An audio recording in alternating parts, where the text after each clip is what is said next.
नमस्कार दोस्तों। आज हम विविधता वाले टॉपिक पे, ये दूसरा वीडियो है। इसके पहले एक 28 मिनट का वीडियो था। इसमें हम विविधता और भेदभाव से संबंधित कुछ मुद्दों पर चर्चा करेंगे। तो चलिए वीडियो की शुरुआत करते हैं बिना टाइम वेस्ट किए हुए। विविधता एवं भेदभाव। विविधता की अंग्रेजी होती है डाइवर्सिटी, और इसको अगर सिनोनिम इसका देखें तो इसको वैविध्यता भी बोल सकते हैं, भिन्नता भी बोल सकते हैं, विभिन्नता भी बोल सकते हैं ना। यानी कि बहुत सारी विशेषताएं, बहुत सारे व्यक्ति होते हैं, उनमें बहुत सारी अलग अलग विशेषताएं होती हैं, उसी को विविधता बोलते हैं। विविधताएं धार्मिक हो सकती हैं, जातीय हो सकती हैं, प्रजातीय हो सकती हैं, क्षेत्रीय हो सकती हैं, भाषाई हो सकती हैं। अंग्रेजी में बोलें तो रिलीजन से रिलेटेड, रीजन से रिलेटेड, या कह लें कि जो लिंग्विस्टिक डाइवर्सिटी होती है, रंग रूप से रिलेटेड, तो अलग अलग ऐसे डाइवर्सिटी होती है। लेकिन दिक्कत भेदभाव वाली कब आती है? देखो, सब विविधता में चिढ़ाना एक यहाँ पर लिखा हुआ है। कई बार होता है कि अलग अलग विविध लोग जो होते हैं हमारे पास जब आते हैं तो हम उनको चिढ़ाने लगते हैं गलत तरीके से ना, टॉन्ट करने लगते हैं। कोई अगर मतलब जहाँ पे बहुमत लोग गोरे रहते हैं, अगर वहाँ पे कोई काला व्यक्ति इस तरीके से आ जाए जो मतलब उस सोसाइटी में कम देखा जाता है, तो अगर उस सोसाइटी के लोग उसको चिढ़ाने लगें, उसके रंग के ऊपर टिप्पणी करने लगें, और मतलब ऐसा करें कि उसको बेइज्जती सा महसूस होने लगे, असम्मान से महसूस होने लगे, तो उसी को बोलते हैं भेदभाव करना। ये चिढ़ाना और कैसे हो सकता है? प्रजातीय रूप से भी, धार्मिक रूप से भी, कि कोई एक धर्म विशेष का व्यक्ति है, उसका एक समाज है, उसके यहाँ पे कोई दूसरा व्यक्ति आता है, दूसरे धर्म का व्यक्ति, तो आप उसको जो है चिढ़ाने लगी है। मान लीजिए कोई भिखारी आया और वो किसी दूसरे धर्म का है, तो आप जो है उसको डांट के भगा दें। ऐसा एक वीडियो भी आया था कुछ दिन पहले, उसको दिखा नहीं सकते क्योंकि वो ज़्यादा अच्छी चीज़ तो है नहीं कि उससे ज्ञान बटेगा। लेकिन ऐसा अक्सर होता है कि कोई एक धर्म विशेष का व्यक्ति जब दूसरे के घर पे जाता है तो उसको डांट मार के ऐसे भगाने वाली भी कवायदें सामने आती हैं। तो चिढ़ाना और कैसे हो सकता है? जैसे कोई शारीरिक रूप से अक्षम है, मान लीजिए। पहले जो शारीरिक रूप से अक्षम होता था उसको बोलते थे विकलांग व्यक्ति। विकलांग मतलब जिसका अंग जो है विकल हो गया है, ख़राब हो गया है। विकलांगता शब्द अपने आप में ही जो है थोड़ा सा बुरा सा लगता है। विकलांगता प्राकृतिक हो सकता है या मानवकृत हो सकता है।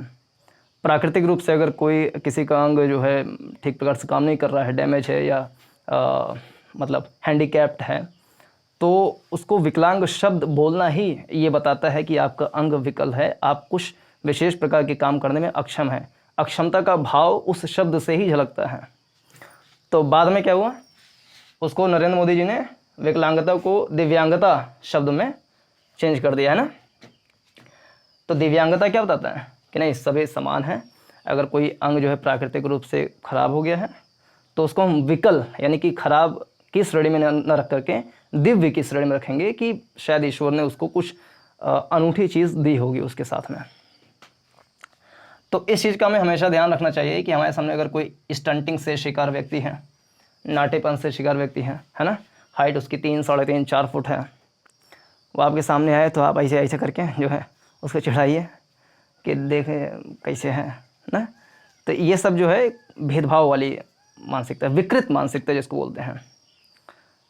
तो पढ़ाई लिखाई शिक्षा का मेन उद्देश्य होता है कि हम जो भी चीज़ सोचें वो लॉजिकली सोचें, लॉजिकली कहें। तो चिढ़ाना, इस चीज़ का थोड़ा ध्यान रखना चाहिए कि हम अगर चिढ़ाना शुरू करेंगे तो वहीं से भेदभाव शुरू हो जाएगा। क्योंकि विविधता मतलब तो भाषाई, धार्मिक, सांस्कृतिक, ये सारी विविधताएं होती हैं। लेकिन जो प्राकृतिक रूप से अक्षमता, दिव्यांगता या रंग रूप, इस टाइप की जो चीज़ें होती हैं वो विविधता का रूप होती हैं। लेकिन जब उसी विविधता को गलत तरीके से प्रेटेंड किया जाता है तो वो भेदभाव में परिणत हो जाता है। इसका कुछ हम आगे एग्जाम्पल भी देखेंगे। एक यहाँ पर विविधता के कारक, यानी कि what can be the factors of diversity. विविधताएं किस किस प्रकार से हो सकती हैं? तो पहला इसमें एक कारक हो सकता है इतिहास। जैसे एक एग्जांपल हमने लद्दाख का लिया था पिछले में वीडियो में, कि लद्दाख एक ऐसा इलाका जो कि पर्वतीय इलाका है, वीरान सा इलाका है, वहाँ पे जनसंख्या बहुत कम है, लेकिन फिर भी उसकी ऐतिहासिक पृष्ठभूमि ऐसी रही है कि जब वहाँ पे गौतम बुद्ध जी का जब भारत में जो है बौद्ध धर्म का प्रसार हुआ, तो वो लद्दाख के रास्ते तिब्बत तक भी पहुँच गया। लद्दाख में जो है बौद्ध बहुल लोग रहने लगे। जब आज से 400 साल पहले इस्लाम भारत में आया तो वहाँ पे इस्लाम भी बस गए, मतलब जो मुस्लिम हैं वो भी वहाँ पे बस गए, हिंदू भी रहते हैं। तो विविधताएं वहाँ पे ऐतिहासिक रूप से आ जाती हैं। मध्य एशिया से लोग व्यापार करने के लिए जब जाते थे चाइना या दक्षिण पूर्व एशिया में, तो लद्दाख जो है बढ़िया रास्ता हुआ करता था, तो वहाँ से होकर के जाते थे। तो व्यापार के कारण से भी वहाँ पे विविधताएं जो हैं धीरे धीरे आने लगी।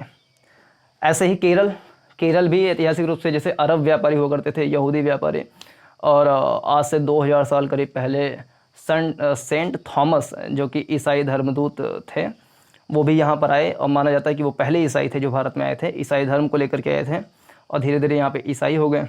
अरब व्यापारी आए तो वो अपने साथ इस्लाम धर्म लेकर के आए, यहूदी धर्म आ गया। तो ऐतिहासिक रूप से व्यापार करने के लिए या किसी अन्य कारणों से जब लोग दूसरे क्षेत्र से किसी दूसरे क्षेत्र में जाते हैं तो वो अपनी धार्मिक या सांस्कृतिक चीज़ें वहाँ पे दे देते हैं। तो ये ऐतिहासिक कारण होता है। भौगोलिक कारण से भी क्या है, विविधताएं आ जाती हैं। जैसे अगर कोई पहाड़ी क्षेत्र में रहता है जहाँ पे खाली हिमालय है, बर्फ़ है ना, वहाँ पे जलवायु क्लाइमेटिक कंडीशन जो है इस प्रकार से है कि उनकी अपनी अलग प्रकार की संस्कृति हो गई है। कपड़ा पहनने का, खाना पीना खाने का रिवाज जो है वो अलग हो गया है। तो क्या भौगोलिक विविधता है। जैसे तटीय क्षेत्र में जो रहेंगे उनके लिए मछली जो है सुलभ रहेगी, और बारिश अच्छी हो रही है तो चावल वहाँ पे सुलभ रहेगा। तो मछली चावल खाने की जो संस्कृति हुई है, कल्चर, ये कहाँ से? भौगोलिक कारणों की वजह से। भौगोलिक कारणों से और क्या हो सकता है? जैसे दक्कन वाले इलाके में कपास की खेती होती है तो उसका भौगोलिक कारण है ना, कि वहाँ पे लावा का जो है उद्गार हुआ, फिर काली मिट्टी का पूरा फैलाव हो गया तो वहाँ पे कपास होती है, वहाँ क्लाइमेटिक कंडीशन ऐसा है। कपड़ा पहनने का जो संस्कृति है, कल्चर है, वो भी क्षेत्र के हिसाब से, भूगोल के हिसाब से अलग अलग होता है। जैसे मान लीजिए कॉटनी कपड़ा जो है, कपासी वाला कपड़ा, वो गुजरात में, राजस्थान वाले इलाके में ज़्यादा पहना जाएगा। क्यों? क्योंकि the climatic condition of Gujarat and Rajasthan is hot and humid ना, गर्म टाइप का है। तो वो जब ज़्यादा वो लेंगे, गर्मी आएगी तो पसीना होगा, स्वेटिंग होगा, तो उसको सोखने के लिए ज़रूरी है कि कपासी कपड़ा पहने, सोख लेगा। लेकिन अगर आप किसी और क्षेत्र में जाएं, जैसे आप पर्वतीय इलाके में जाएं, टुंड्रा प्रदेश में जाएं, तो वहाँ के जानवरों में भी विविधता आ जाती है। उनके शरीर पे जो है बड़े बड़े चमड़े, बड़े बड़े बाल, फ्लीस हो जाएंगे, हेयर्स हो जाएंगे ना, जैसे शीप हो गया, याक हो गया, या तरह तरह की चीज़ें, जानवरें हो गई ना। तो भौगोलिक कारणों की वजह से भी विविधताएं आ जाती हैं। और तो ये है इतिहास और भूगोल के कारण से क्या विविधताएं आती हैं। अगला यहाँ पे लिखा सामुदायिकता व विविधता। सामुदायिकता मतलब कि कम्युनिज्म या कम्युनिटी में रहना। कम्युनिटी क्या है कि जब एक ही धर्म के लोग, एक ही जाति या प्रजाति के लोग, एक ही प्रकार की संस्कृति को मानने वाले लोग एक क्षेत्र विशेष में रहते हैं, एक साथ मिलजुल करके रहते हैं, तो क्या उनमें सामुदायिकता वाली भावना आ जाती है। यानी कि हम एक हैं, हम एक साथ मिलकर के विकास करेंगे, और कभी कभी एक समुदाय विशेष मिलकर के एक राष्ट्र का निर्माण भी कर देते हैं, नेशन बिल्डिंग करते हैं। और सामुदायिकता में इस बात की लगभग गारंटी रहती है कि हम सब एक हैं, रंग रूप वेशभाषा सारे एक हैं, एक हमारा समुदाय, कम्युनिटी छोटा सा बन गया है ना। तो उनमें इस बात का विश्वास रहता है कि कोई दूसरा व्यक्ति हमारे ऊपर जो है गलत तरीके से हमला या हमारे लूटपाट नहीं करेगा। तो ये होती है सामुदायिकता, कि अपने ही समुदाय के लोगों के लिए जो है सारी काम करना, विकास काम करना, या कुछ भी काम हो गया तो अपने जैसे लोगों के लिए करना। सामुदायिकता भी अलग अलग तरीके की हो सकती है। धार्मिक सामुदायिकता हो सकती है, जैसे भारत में हो गया कि अलग अलग छोटे छोटे समुदाय, कम्युनिटी हो सकती हैं। बड़े लेवल पे देखें, मैक्रो लेवल पे, तो भारत एक बहुत बड़ा सामुदायिक केंद्र वैसे ही है, बहुत सारे धर्मों और भाषाओं का। लेकिन उसके अंदर में भी छोटे छोटे सामुदायिक हो सकते हैं। लेकिन जब किसी एक समुदाय विशेष में किसी दूसरे समुदाय विशेष का व्यक्ति आता है तो उसके अंदर में इस बात का थोड़ा सा डर होने लगता है कि ये हमारी संस्कृति में जो है कहीं दखल ना देने लगे, हमारी जो सांस्कृतिक विविधता है कहीं उसमें कोई मूलभूत परिवर्तन ना आ जाए। एग्जाम्पल के रूप में, जैसे 1971 में जब भारत और पाकिस्तान का युद्ध हुआ बांग्लादेश को आज़ाद कराने से संबंधित, तो उस समय करीब 80-90 लाख, करीब 1 करोड़ लोग जो है बांग्लादेश से भाग करके भारत में आ गए थे। असम में, त्रिपुरा में, पश्चिम बंगाल में आ गए थे। तो वहाँ के लोग ये मानने लगे कि जो है बांग्लादेश से बहुत सारी संख्या में लोग आ रहे हैं, तो हमारी जो सांस्कृतिक विविधता है कहीं उस पर आघात ना पहुँच जाए, कहीं जो राजनीतिक शक्ति हमारी है वो इन लोगों के कारण से छीड़ ना हो जाए ना। किसी भी विधायक का या सांसद चुनाव कैसे हो, जनता के द्वारा होगा। जब 1 करोड़ की जनसंख्या दूसरे क्षेत्र से आ जाएगी और वहाँ के एक विशेष प्रकार के राजनीतिक दल उनका समर्थन करने लगे, नहीं आ पाओ, तो वो लोग सोचेंगे नहीं इसी को जिताना है, और वहाँ के स्थानीय लोग सोचें नहीं ये यहाँ पर आ रहे हैं तो हमारे संसाधनों पर नियंत्रण करेंगे, ये संसाधनों को जो है ये भी यूज़ करेंगे, तो उनको दिक्कत होगी इस बात की ना। तो उनके कम्युनिटी में कोई दूसरे कम्युनिटी का व्यक्ति जब आ जाता है, पूरा बहुत सारे लोग आ जाते हैं, तो उनको एक डर होने लगता है कि उनकी जो विविधता है वो खतरे में ना हो जाए। एक और एग्जांपल लें, जैसे चाइना में एक प्रांत है शिनजियांग प्रांत। शिनजियांग प्रांत में हान समुदाय के लोग रहते हैं, ठीक है। लेकिन पिछले कई समयों से देखा जा रहा है कि वहाँ पर करीब 1.2 मिलियन जो उइगुर मुस्लिम हैं वहाँ पर आकर के रह रहे हैं। तो हान समुदाय लोगों को डर है कि उइगुर मुसलमान 1.2 मिलियन वहाँ पर हैं, तो उनके जो सामुदायिकता है उस पर कहीं खतरा ना हो जाए। तो इस बात की मांग उठ रही है कि नहीं इनको भगाओ यहाँ से, नहीं इनको भगाओ यहाँ से। और ये भी चाइना के ऊपर आरोप लगता है कि वो उइगुर मुसलमानों के ऊपर जो है गलत काम कर रहे हैं, गलत तरीके से प्रिटेंड कर रहे हैं। तो अंतर्राष्ट्रीय दबाव भी पड़ता है कि नहीं उइगुर मुसलमानों को वहाँ से थोड़ा सा मतलब उनको प्रोटेक्ट किया जाए। तो सामुदायिकता वाला तो ये है कि एक समुदाय विशेष में जब किसी दूसरे समुदाय के लोग आते हैं तो उनमें जो डर वाली भावना होती है तो उसको बोल सकते हैं हम सामुदायिकता, और सामुदायिकता से संबंधित भ्रम या डर। तो हमें इस बात का ध्यान रखना चाहिए कि समुदाय एक समुदाय है तो उसमें अलग अलग समुदाय के लोग आकर के एक विविध समुदाय भी बना सकते हैं, जैसे भारत है। तो सामुदायिकता और विविधता ये है कि समुदाय एक विशेष समुदाय के लोग, और विविधता जब कई विविध लोग मिलकर के एक समुदाय बना लेते हैं तो विविधता हो गई। लेकिन इस पर संकट कब आ जाता है? संकट, पूर्वाग्रह एक बहुत तगड़ा शब्द है। अंग्रेजी में बोलते हैं इसको प्रीजुडिस।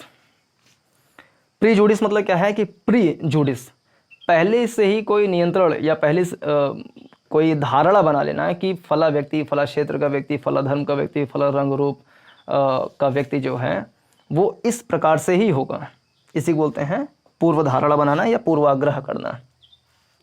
जैसे पहले से ये धारणा बना लेना कि शहर के व्यक्ति जो हैं आलसी होते हैं, बहुत ज़्यादा दिमागदार चतुर होते हैं, वो मतलब उनका मन कहे तो दिमाग लगा के वो तुरंत कर लेंगे कि हमारा फ़ायदा कहाँ से होगा। पहले से शहर के व्यक्ति के बारे में गलत धारणा बना लेना बिना उनसे मिले, बिना उनको जाने, तो ये है पूर्व धारणा, पूर्वाग्रह।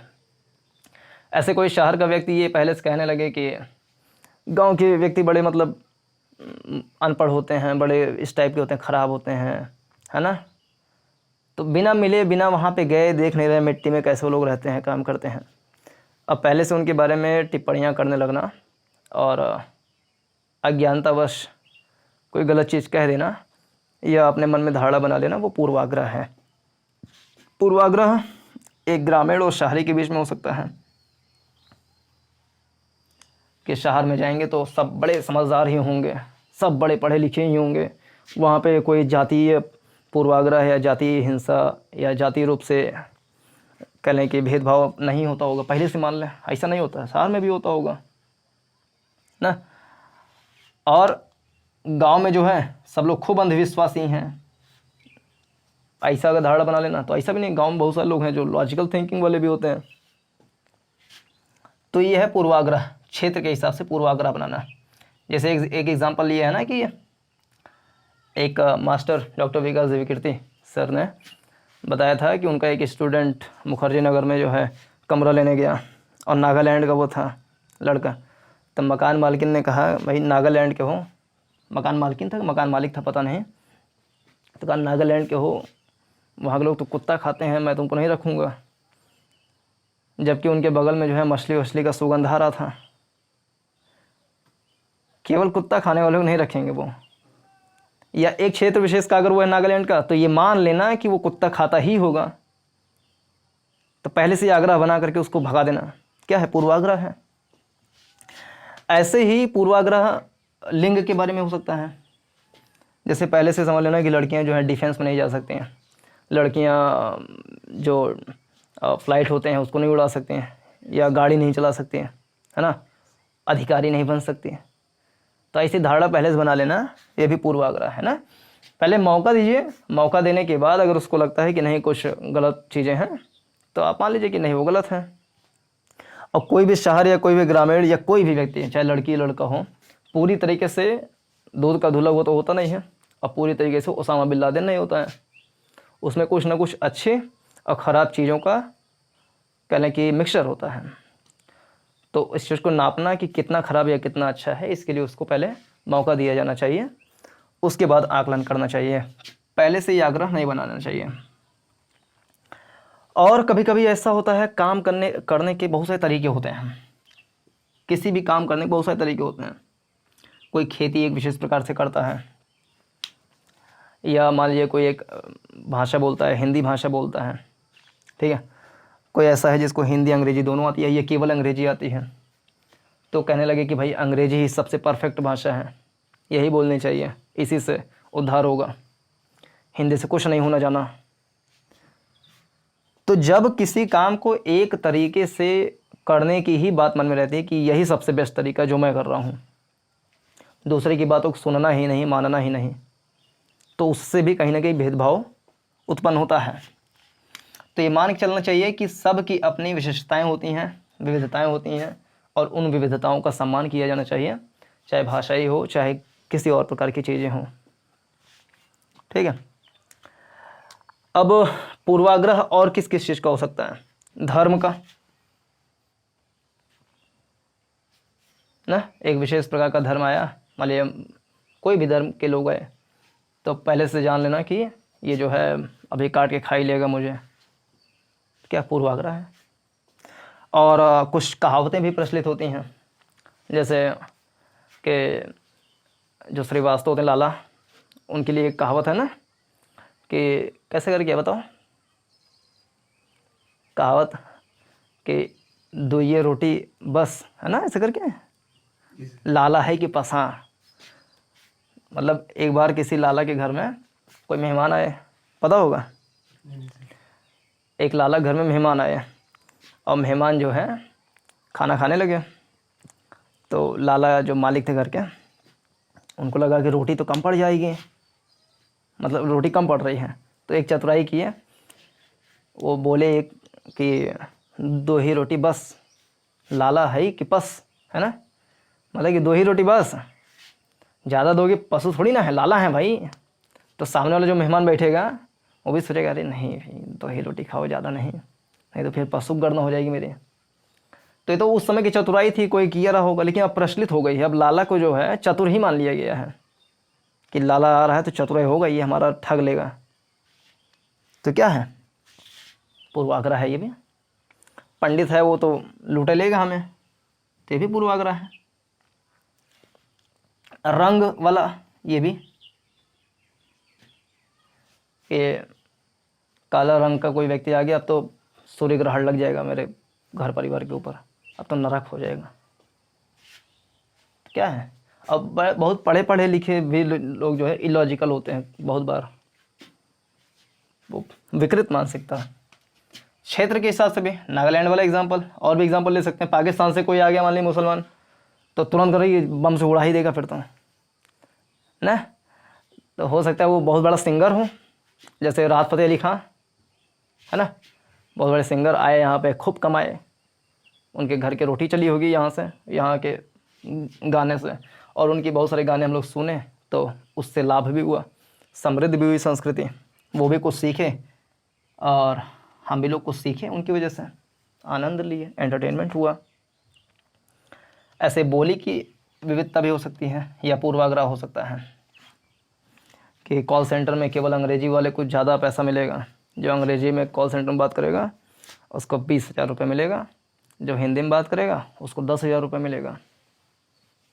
ये मान कर चलना कि अंग्रेज़ी बोलने वाला बड़ा अच्छा ही होगा, बड़ा अच्छा ही होगा, तो ये गलत बात है। तो ये मान लेना कि अंग्रेज़ी बोलने वाला व्यक्ति जो है बहुत बुद्धिमान ही होगा।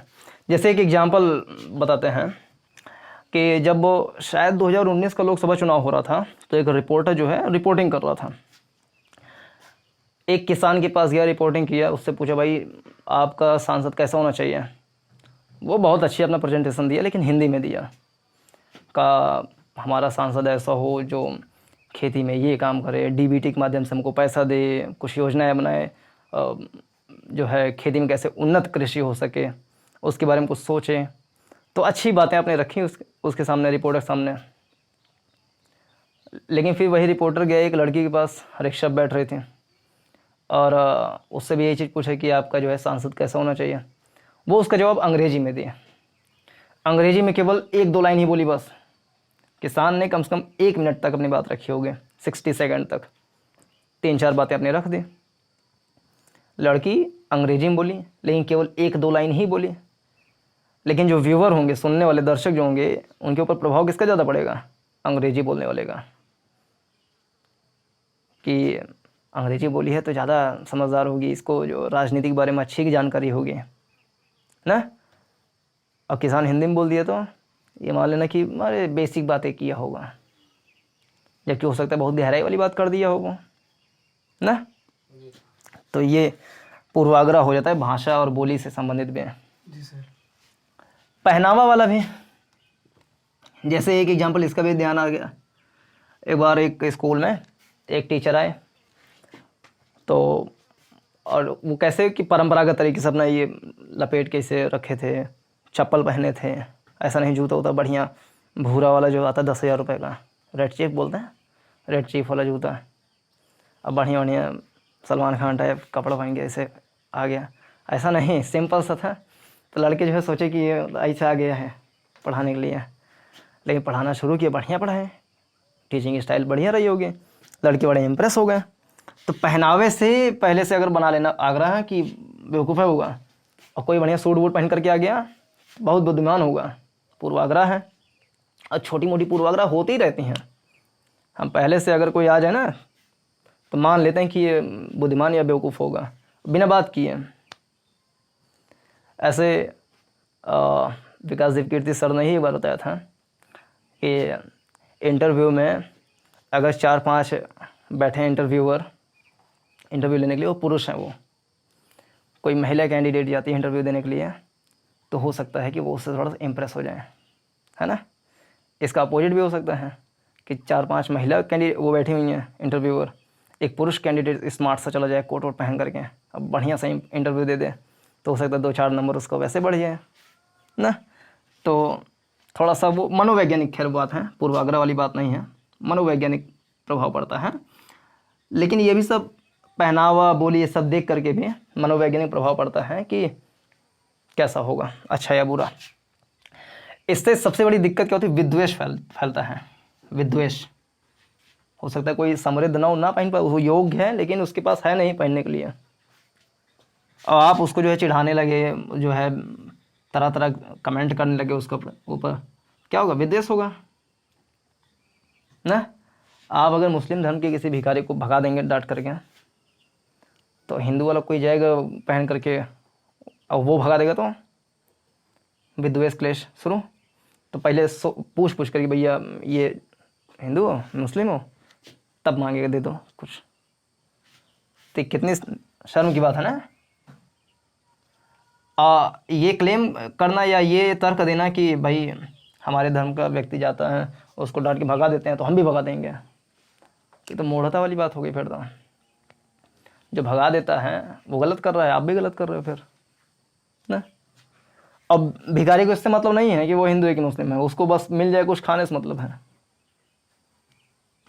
तो पूर्वाग्रह ये है, पूर्वाग्रह से भी भेदभाव फैलता है।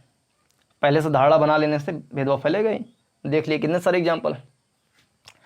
अब भेदभाव में कुछ अन्य चीज़ें भी देख लें, मुख्य रूप से लड़का लड़की में भेदभाव। यहाँ लिखा ना रो मत, देखो, लड़का हो लड़की हो, औरत आदमी कुछ भी हो, स्त्रीलिंग पुल्लिंग, उसको कभी ना कभी दुख या गुस्से के समय में रोने का मन करता ही होगा।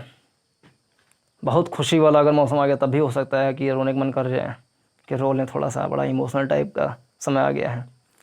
लेकिन अपने आंसू को रोक लेना, लड़के अपने आंसू को रोक लें, इसलिए कि दूसरे लड़के देखेंगे तो कहेंगे अरे ये लड़की बन गया है, तो चिढ़ाना शुरू करेंगे, लड़की ऐसा रो रहा है, पक तो क्या हो गया, वो अपने आंसू पोंछ लेगा, छुपा लेगा।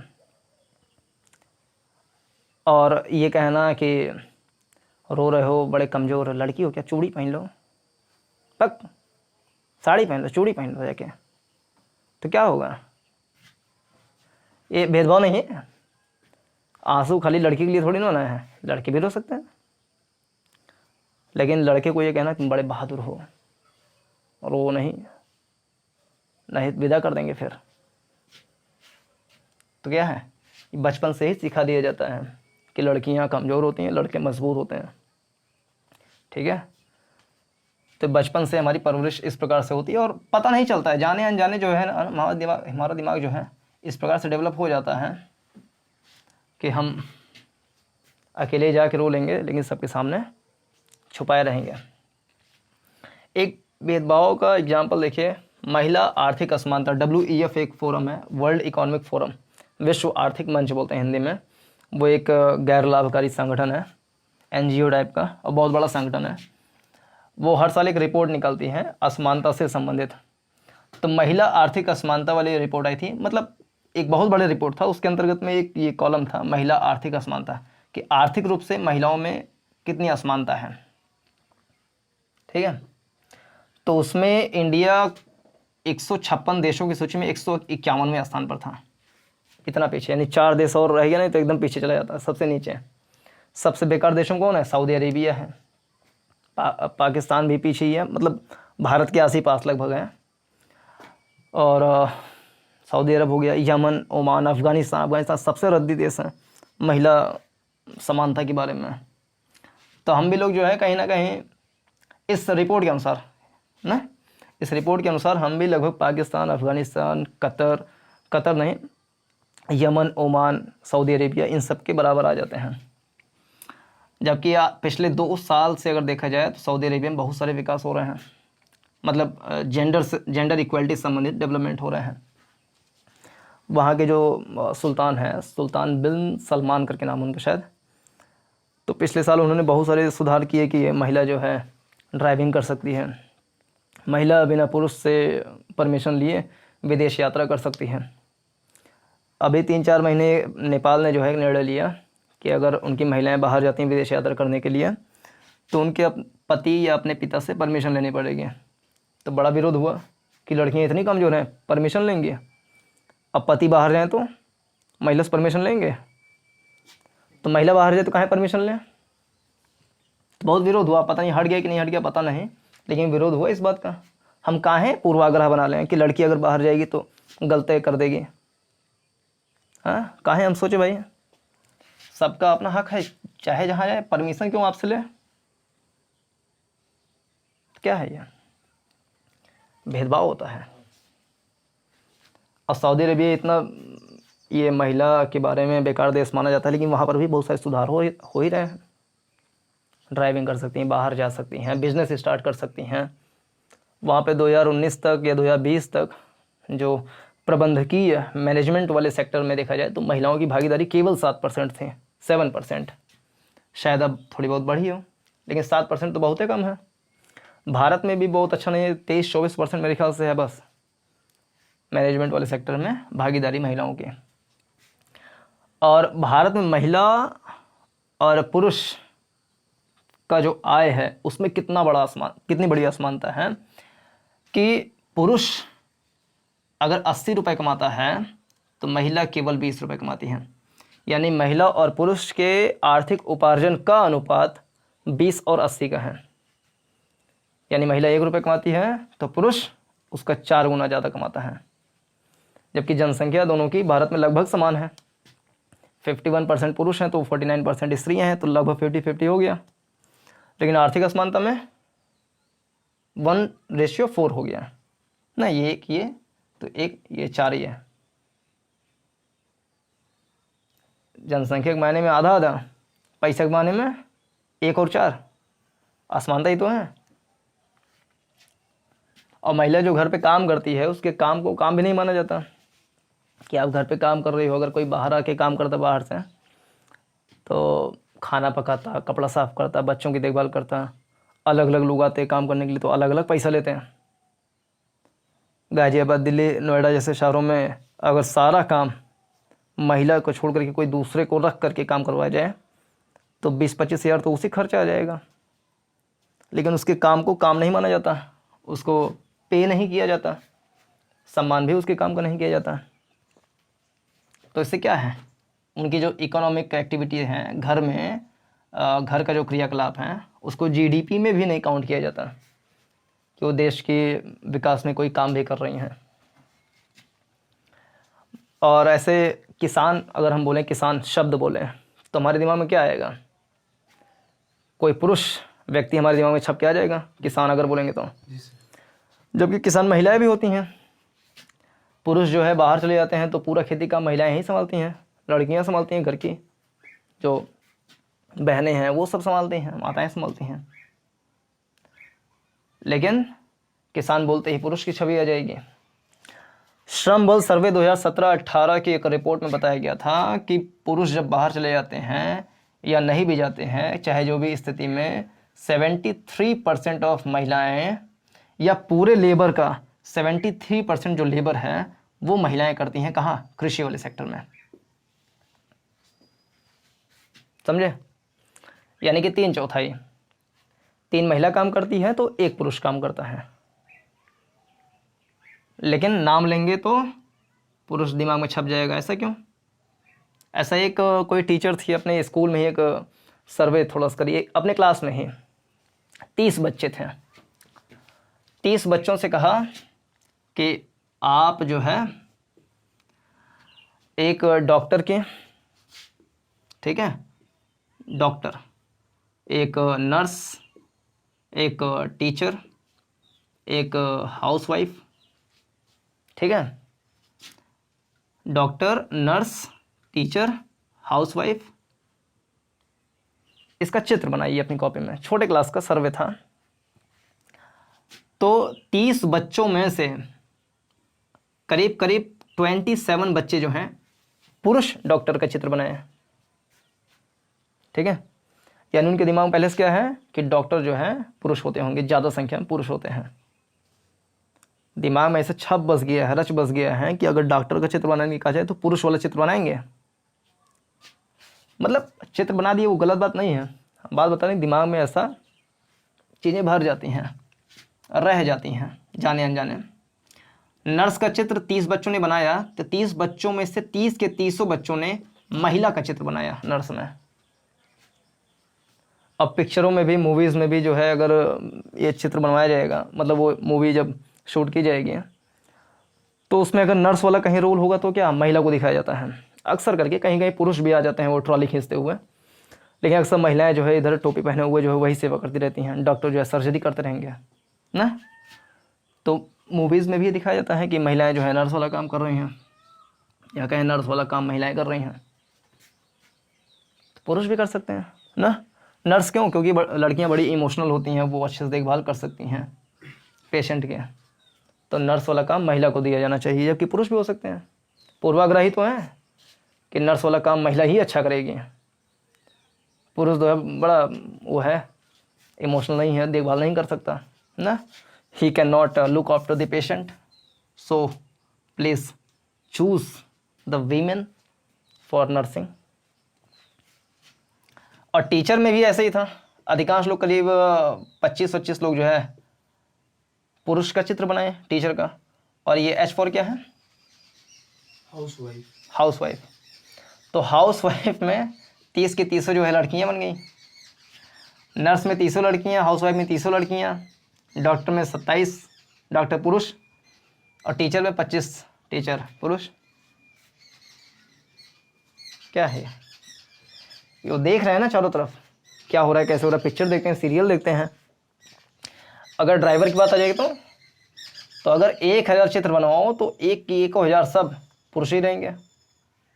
महिलाएं भी ड्राइविंग करती हैं। अभी मैं कल परसों देखा है एक महिला जो है कोहड़ौर में, बहुत स्मार्ट, वो 4 पहिए गाड़ी एकदम बढ़िया सफ़ेद सफ़ेद चमकती हुई गाड़ी चला के जा रही थी। बड़ा अच्छा लगा। मैं कहा वाह, कुछ लड़कियां बाइक भी चलाती हैं, आप भी शायद देखे होगे। जी सर। बाइक चलाती हैं, उनके घर में कोई नहीं है उस तरह, मतलब मर्द चलाने के लिए नहीं है, तो वही चलाती हैं।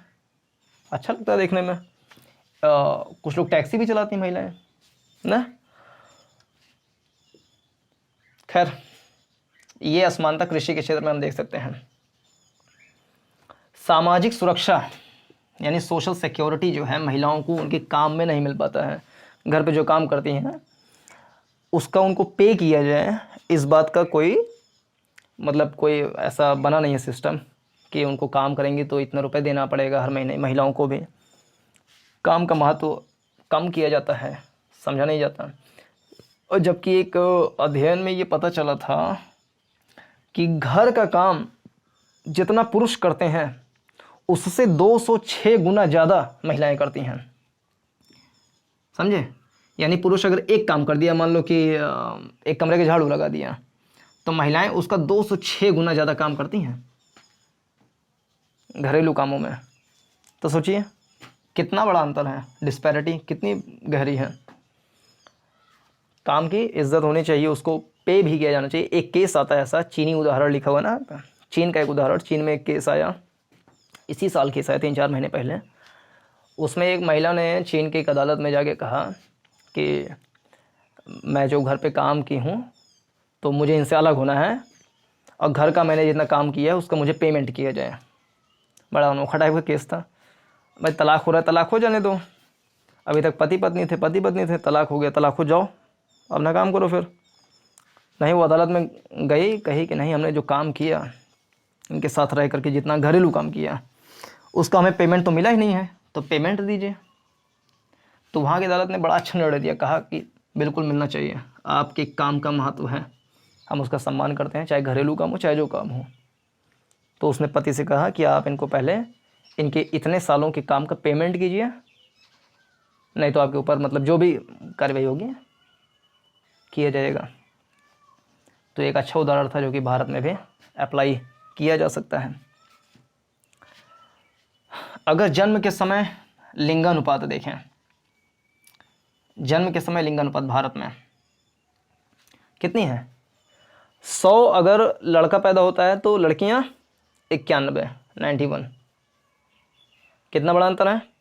और ये 100 में 91 है, लग रहा है कि अरे 9 ही तो बच्चे का अंतर है। लेकिन यही सोचिए कि 10 से गुणा कीजिए, अनुपात बढ़ाइए, 1000 बच्चों में 910 बच्चियाँ, अभी अंतर कितना हो गया? 90 का। और अनुपात बढ़ाइए, इसको कर दीजिए 10,000, तो 10,000 लड़कों पे लड़कियां कितनी हैं? और ज़्यादा अनुपात 900 हो जाएगा ना। मतलब और ज़्यादा हो जाएगा कुल मिला करके, उसी रेशियो में आप बढ़ाते जाइए, ठीक है। जैसे इसको 90 कर दीजिए, तो उधर 1 जीरो बढ़ाया तो इधर 1 जीरो बढ़ जाएगा, उधर 1 जीरो बढ़ाएंगे तो इधर 1 जीरो बढ़ जाएगा ना। तो अंतर जो है गहरा होता है। और करोड़ों में चले जाए तो अगर 100 करोड़ हैं, 100 करोड़ पुरुष हैं, तो महिलाएं कितनी हो जाएंगी फिर? 91 करोड़। 140 करोड़ में अगर देखें या 150 करोड़ में अगर देखें, फिर अंतर करोड़ों में आ जाएगा ना। तो छोटा आंकड़ा नहीं, बहुत बड़ा आंकड़ा है ये अंतर क्यों हो सकता है? पहला कारण कि लोग अब कम बच्चे पैदा करना चाहते हैं। जैसे जैसे पढ़ाई लिखाई, जीवन जीने का स्तर बढ़ता है, तो लोग सोचते हैं कि बच्चों की जनसंख्या उत्पादन में थोड़ी सी कमी किया जाए। पहला ही बच्चा अगर लड़का हो गया तो वो सोचेंगे बस हो गया, जाने दो। तो लड़कियां आगे आ नहीं पाएंगी इस तरीके से ना। ठीक भी है, 1-2 हो जाए तो ठीक है, कंट्रोल हो गया, ठीक है। तो प्राकृतिक रूप से अगर हो गया तो कोई दिक्कत नहीं, लेकिन उसको कृत्रिम रूप से भी जब रोक दिया जाए, गर्भाधान क्या कहते हैं उसको अंग्रेजी में,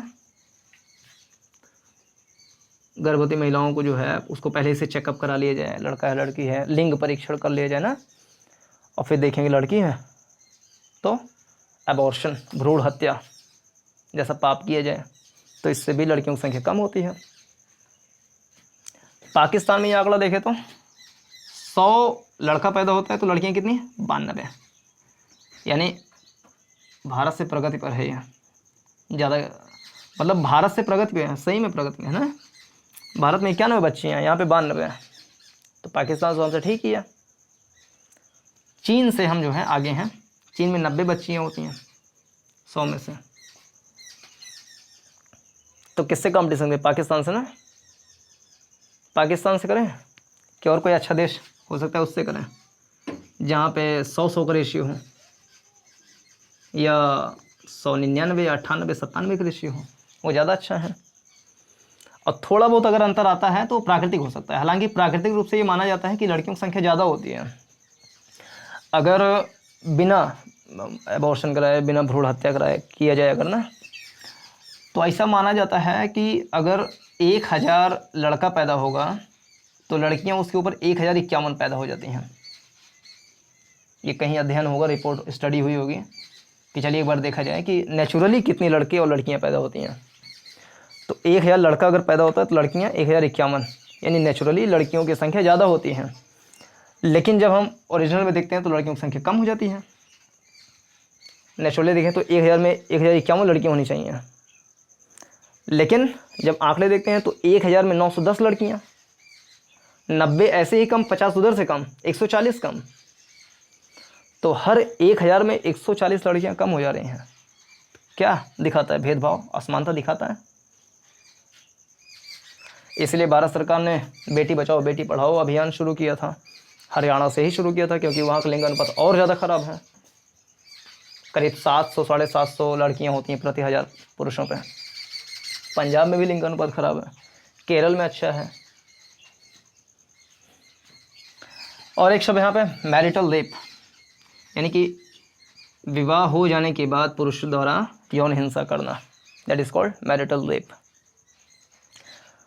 2017 में हमारे सर्वोच्च न्यायालय ने ये निर्णय दिया था कि मैरिटल रेप को जो है अपराध नहीं माना जाएगा, जबकि आईपीसी की धारा 375 में देखा जाए तो ये जो शब्द रेप, इसको एक अपराध माना जाता है और इसके लिए सजाएं बहुत कड़ी हैं। लेकिन जब आगे मैरिटल लग जाए तो अपराध नहीं माना जाएगा। असमानता ही है। हालांकि इसके पक्ष और विपक्ष में तर्क दिए जा सकते हैं।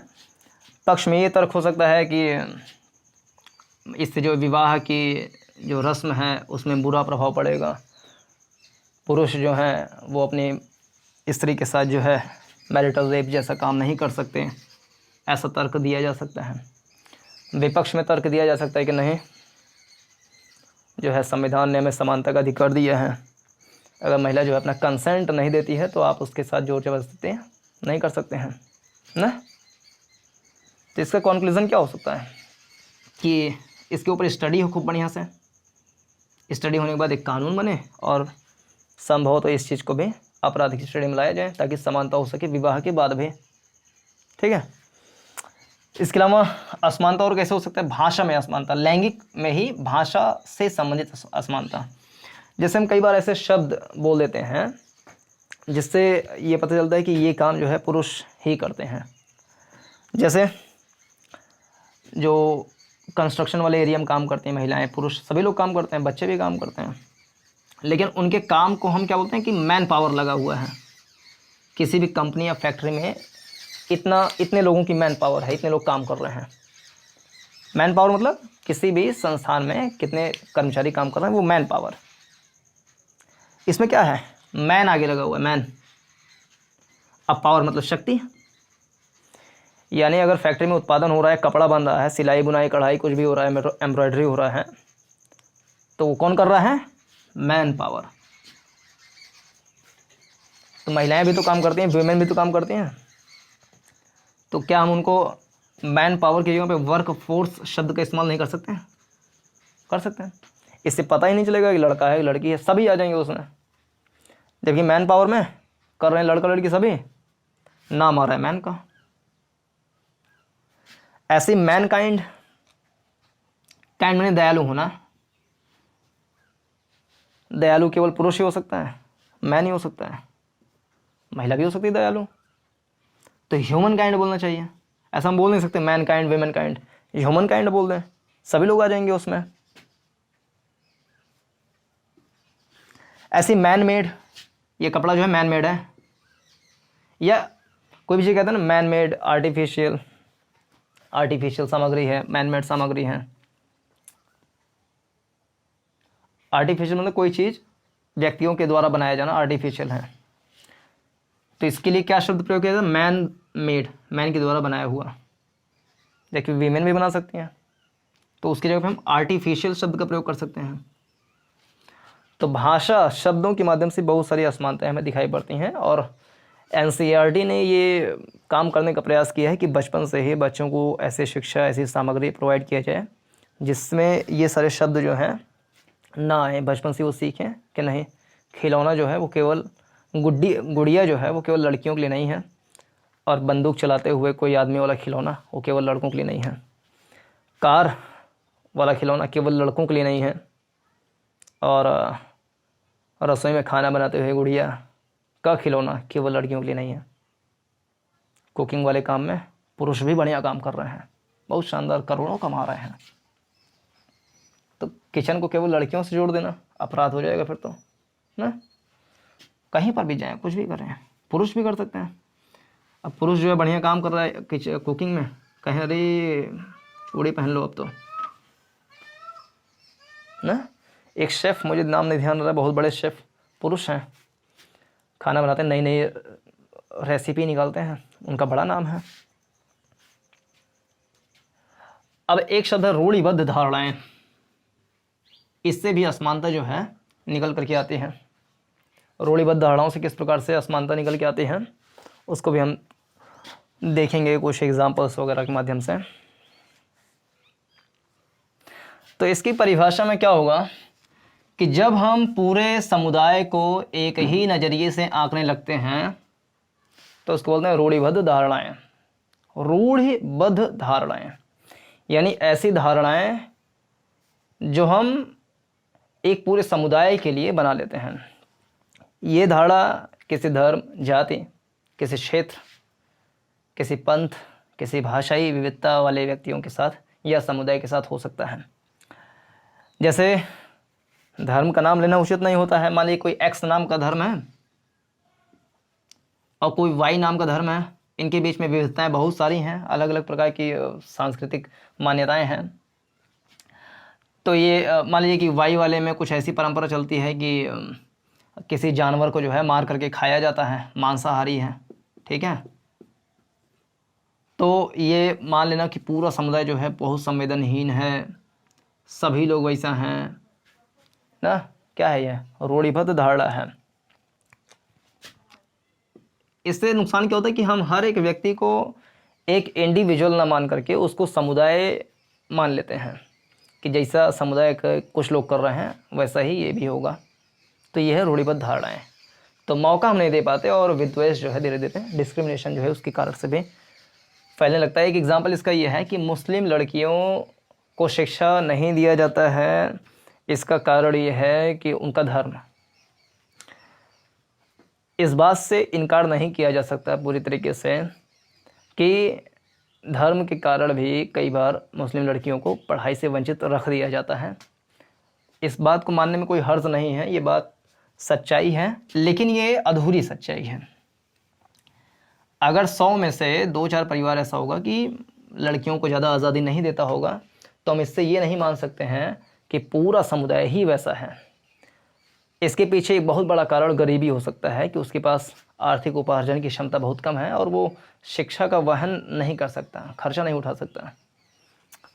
लेकिन ये मान लेना कि नहीं पूरा समुदाय बहुत वो है, आज़ादी देवा नहीं करता, तो ये गलत हो जाएगा। आज बहुत सारी मुस्लिम लड़कियां अच्छे अच्छे पदों पर जा रही हैं, पढ़ाई लिखाई कर रही हैं, बहुत काम कर रही हैं, आगे जा रही हैं, जिसको मौका मिलता है वो आगे जाता है।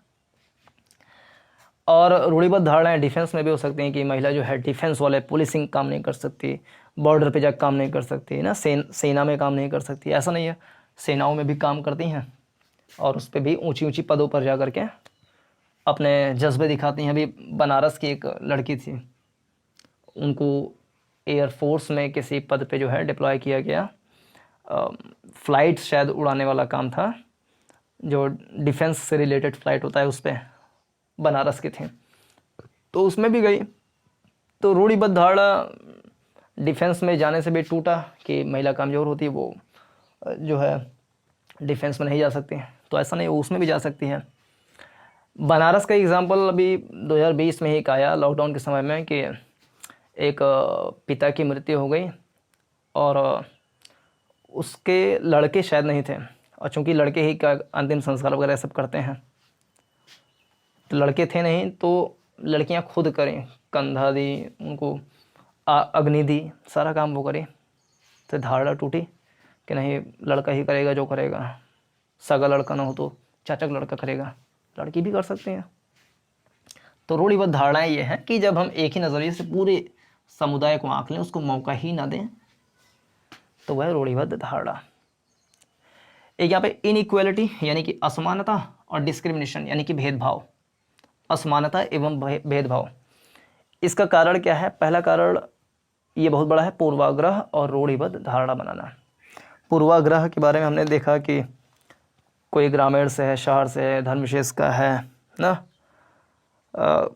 किसी विशेष रंग, बोली, पहनावे का व्यक्ति है, तुम पूर्वाग्रह बना लें, या रूढ़िबद्ध धारणा ऐसे कि सभी को एक नज़रिए से देखने लगें, तो इससे क्या इनइक्वालिटी होती है।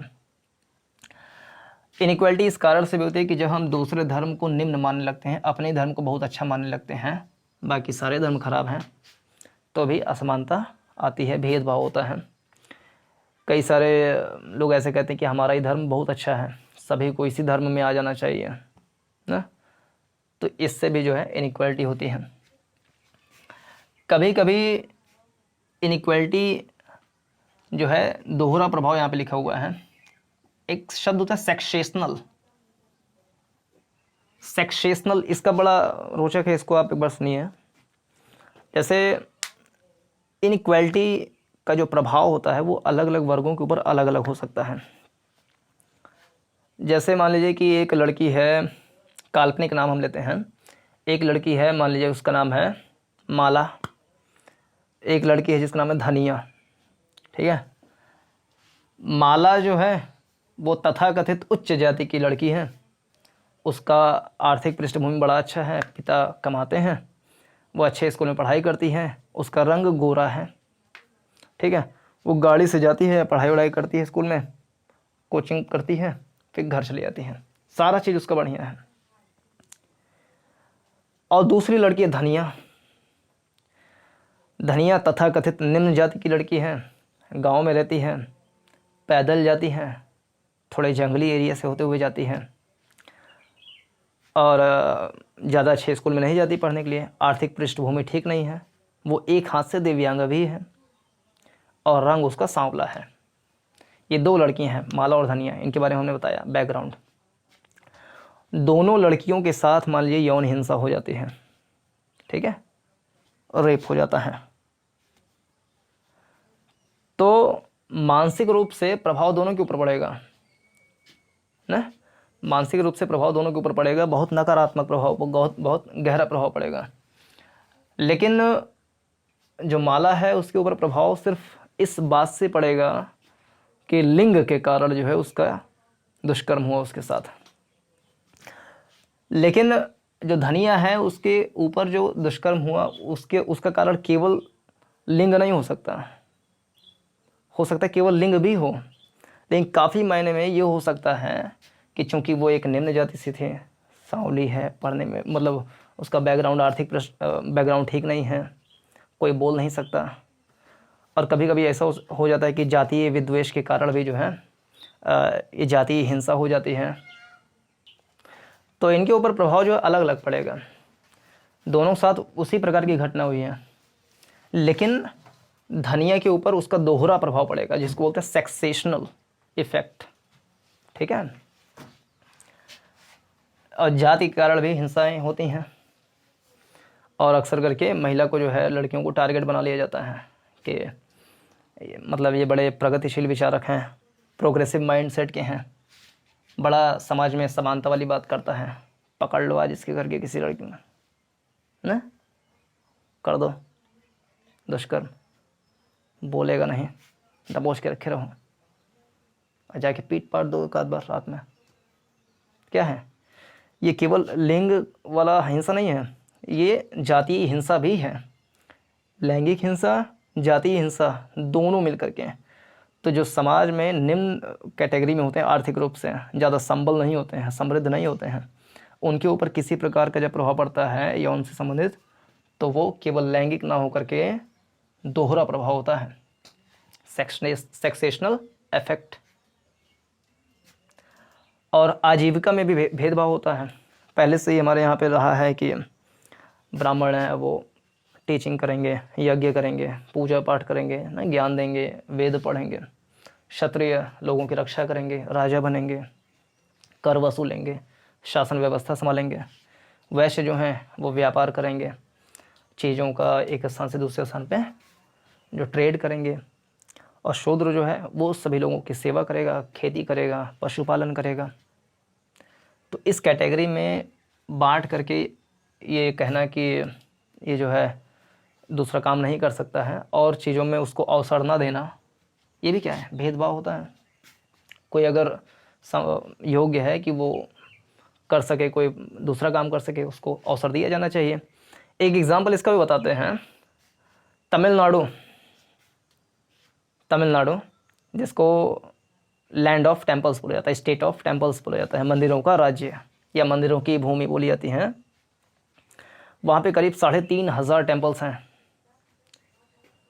और वहाँ की सरकार ने ये कहा है कि वहाँ के करीब 200 मंदिरों में जो पुजारी होंगे वो गैर ब्राह्मण होंगे, ब्राह्मण से इतर जाति के होंगे। उनको बकायदे प्रशिक्षण दिया जाएगा और वो पूजा पाठ वाला भी काम कर सकते हैं। अगर योग्य हैं बिल्कुल कर सकते हैं, इससे क्या मतलब है, कर सकते हैं। लोग जाएं, उनके चरणों में जो है प्रसाद डालें, अर्पित करें, उनका वंदन करें, उनका सम्मान करें। हो सकता है नई नई डेवलपमेंट्स हो सकती हैं। ऐसे ही पिछले साल शायद 2 साल पहले ऐसा एक डेवलपमेंट हुआ बनारस में। एक टीचर जो कि मुस्लिम था वो बाकायदे संस्कृत विषय से पढ़ाई किया। संस्कृत विषय से पढ़ाई करने के बाद वो बनारस विश्वविद्यालय में, हिंदू विश्वविद्यालय में संस्कृत डिपार्टमेंट में उसको नियुक्ति मिल गई कि आप वहाँ पे जाके प्रोफेसर वाला काम कीजिए, पढ़ाइए आप बच्चों को। तो बहुत सारे लोग जो है इसका विरोध करने लगे कि अरे मुस्लिम होकर के संस्कृत पढ़ाएगा, ये तो पंडितों का काम है, हिंदू का काम है। बहुत विरोध हुआ इसका।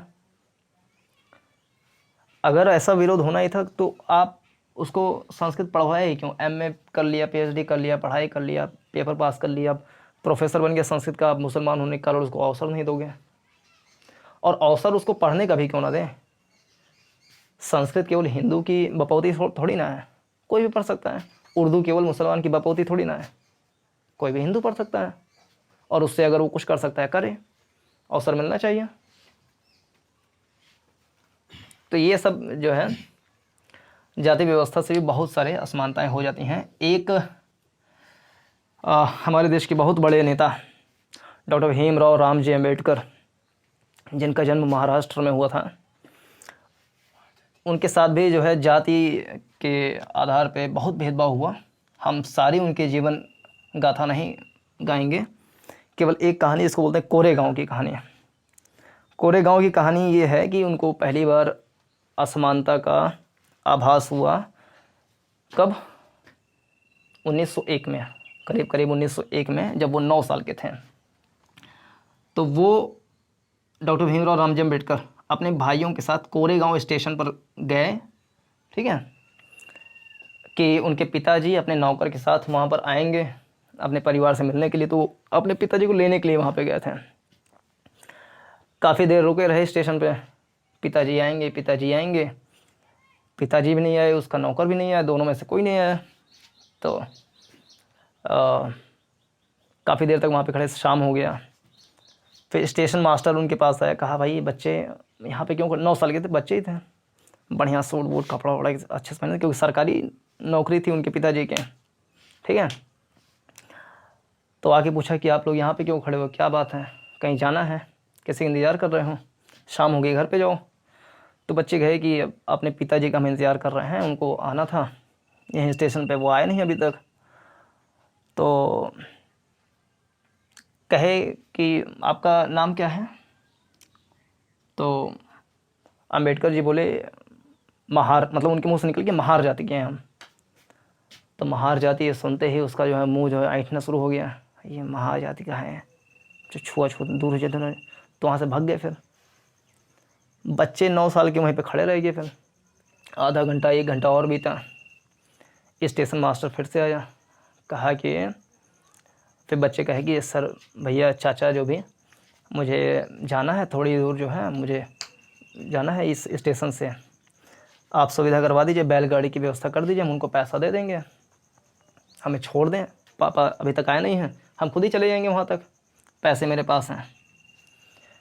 तब तक वहाँ की बैलगाड़ी वगैरह जो भी यातायात के साधन थे उन सबको पता चल गया था कि बच्चा महार जाति का है। सारे बैलगाड़ी वालों ने उनको मना कर दिया कि हम तुमको लेकर के नहीं जाएंगे। क्यों? महार जाति के थे, छुआछूत हो जाता ना।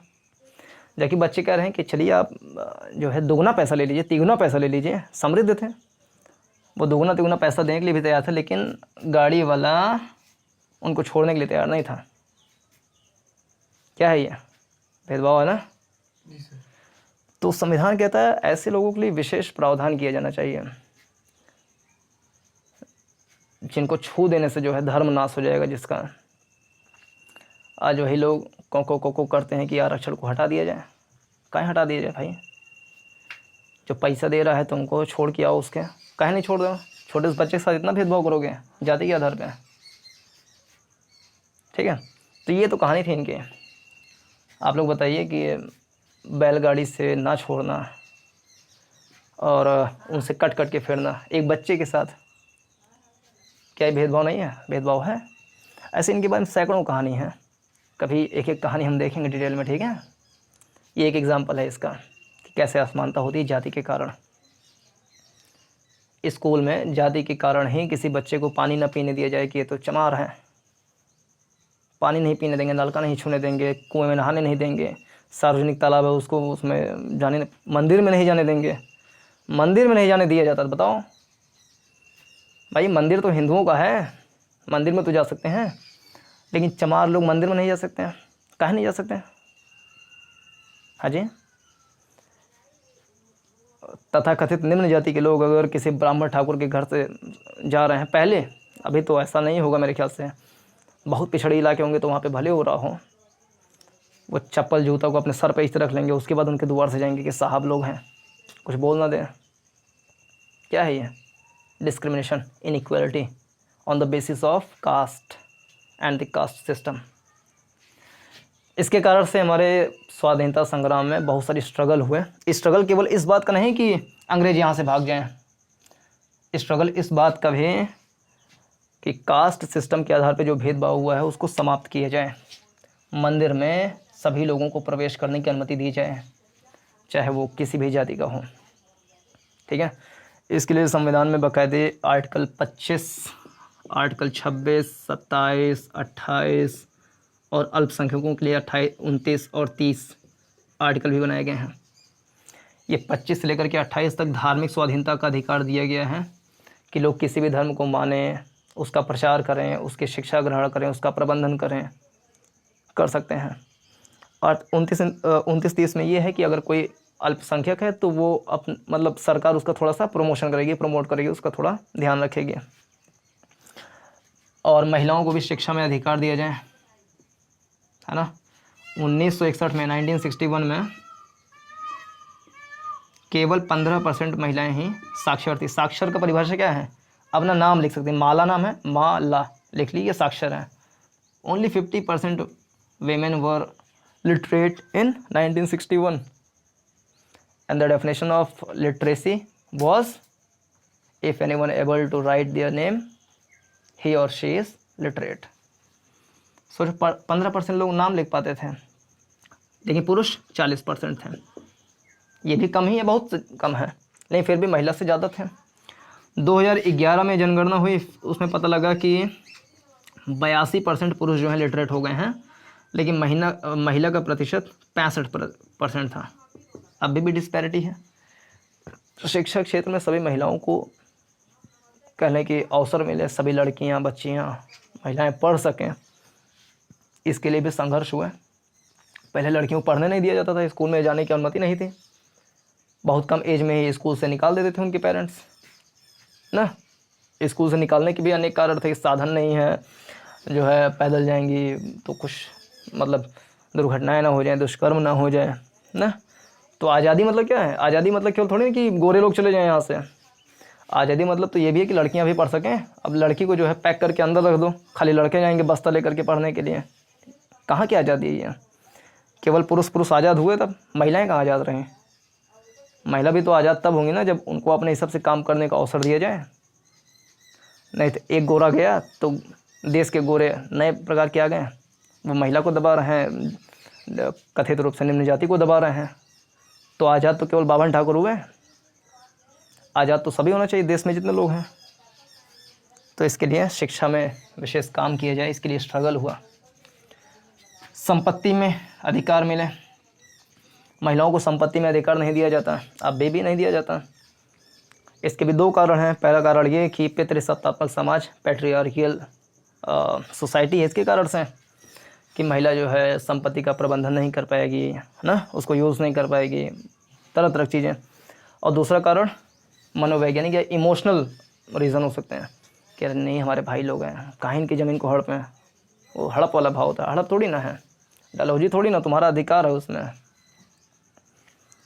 जमींदार लोग जो है बड़े बड़े ज़मीन के टुकड़ों पे अधिकार किए हुए थे, सारा काम कर रहे हैं किसान, ऊपर एक बैठा हुआ है माई लॉर्ड, माई बाप, वो उससे सारा उसका ले लेगा 50% 60% कर के रूप में ना।